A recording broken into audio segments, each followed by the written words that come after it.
utiliser le nom. Et ici, Z alpha sur 2, je vous avais dit que c'était quoi? C'est la valeur du Z dans la table de la loi normale centrée réduite pour le risque alpha sur 2.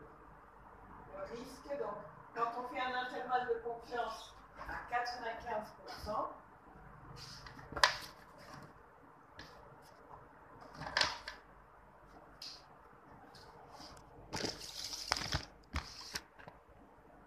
ça veut dire que le alpha, il est égal à 5%.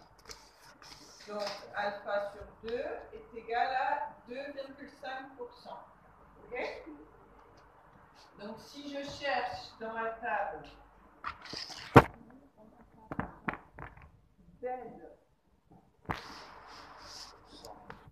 Z alpha sur 2, vous avez trouvé quoi?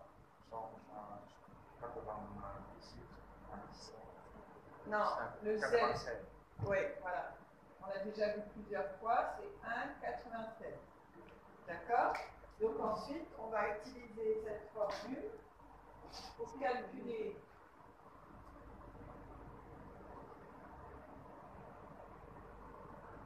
l'intervalle de confiance.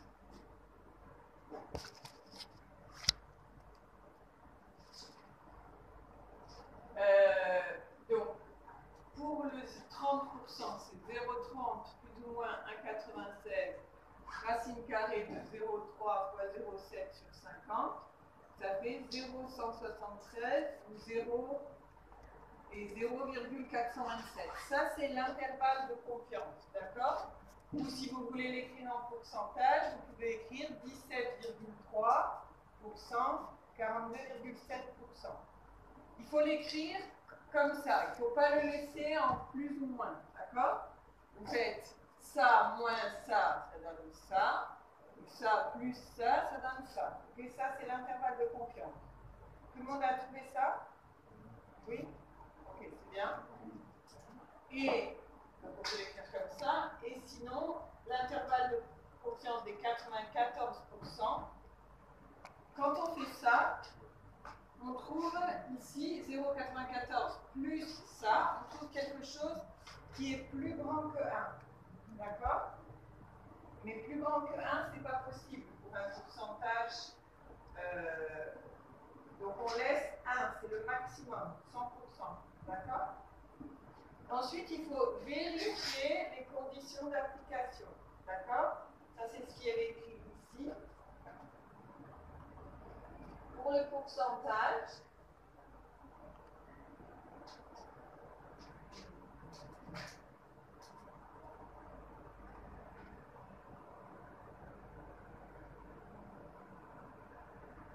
il faut vérifier les conditions d'application.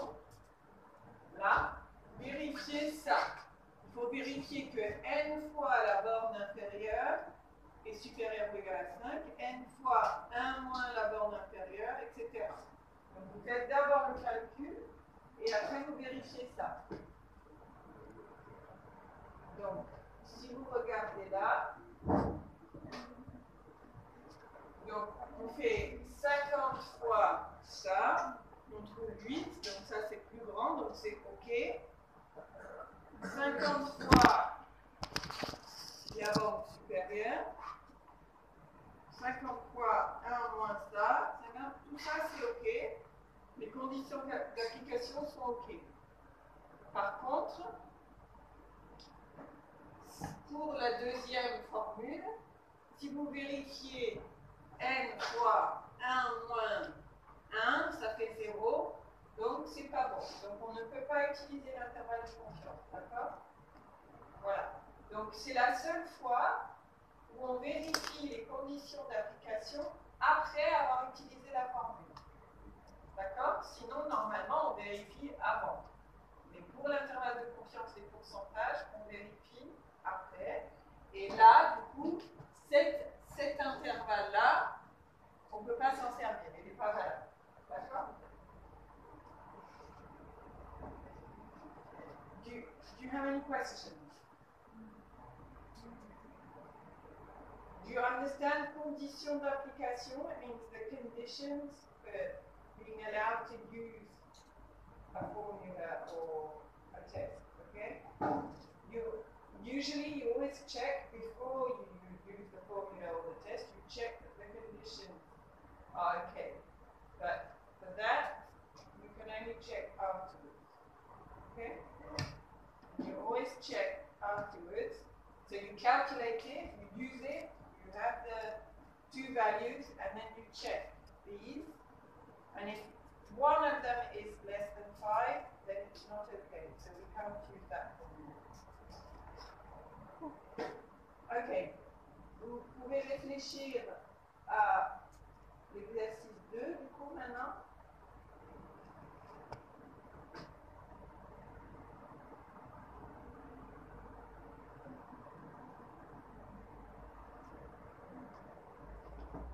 Vous faites celui-là, d'accord?